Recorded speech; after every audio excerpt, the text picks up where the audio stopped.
The Church of England, a symbol of faith and moral authority, has been forced to confront a dark chapter in its history, its deep entanglement with the transatlantic slave trade.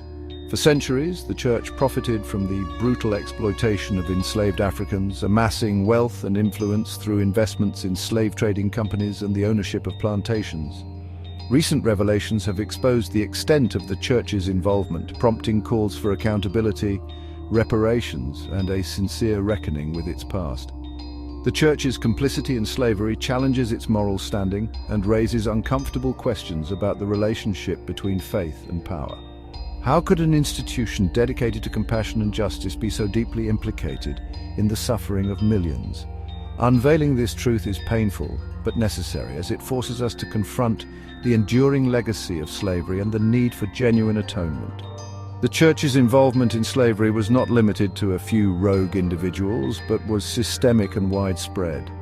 From investments in slave trading ventures to the management of plantations, the Church actively participated in and profited from the enslavement of Africans. This uncomfortable truth has cast a long shadow over the Church's legacy, demanding a thorough examination of its past and a commitment to reparative justice.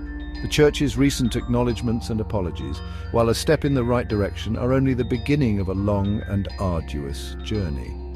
The true measure of the Church's commitment to justice will be its willingness to confront its past honestly, make meaningful reparations, and work towards a future where the sins of slavery are never forgotten or repeated. One of the most egregious examples of the Church of England's involvement in slavery is its investment in the South Sea Company through Queen Anne's Bounty. Established in 1704, Queen Anne's Bounty was a fund intended to help impoverished clergy.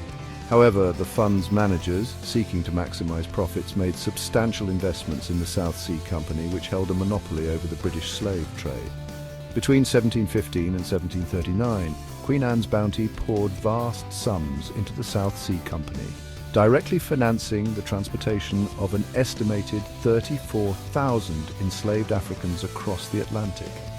These investments, worth approximately £204,000 at the time, equivalent to a staggering £443 million today, generated significant profits for the Church, contributing to a fund that is now worth over £10 billion.